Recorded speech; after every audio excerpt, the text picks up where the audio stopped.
The gains continued last week as all 5 major markets continued to climb higher. In fact, this was the 3rd consecutive week where all 5 of the major markets saw gains. This is also the 2nd week in a row that emerging markets led the pack. After spending all of August trading below 3,000, the S&P 500 returned to the 3,000 level with a weekly high of 3,017.33 and a weekly close of 3,007.39. The gains last week were fueled by reports that both China and the US desired to return to the negotiating table. A clear example of this was a brief surge seen in the S&P 500 on Thursday morning after it was reported that the Trump administration was considering an interim trade deal with China, which would delay tariffs.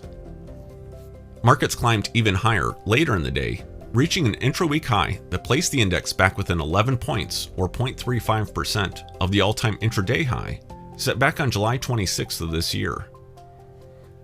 While the climb back to record territory last week was a welcome sight, it was the value side of the style box that caught most of the attention last week. While the value stocks have been trailing the growth stocks for much of this year, the gains in a matter of days helped to recoup most of the underperformance. Furthermore, while large cap growth has been dominating its lower capitalization peers, it was small cap value that added the most gains for the week. Year to date, the small cap segment still trails large cap, but now to a much less degree. But this was just part of the shift that took place last week. Another major move was the increase in the yields of the longer-term durations of the yield curve. The 10-year Treasury ended the week of September 6th with a yield of 1.55%.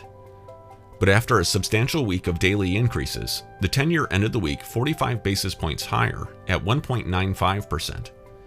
This places rates back at the same level of August 1st. In some ways, this mirrors the drop and recovery seen in the domestic equity market at the tail end of the summer. Finally, crude oil traded lower last week. However, this move down would be short-lived.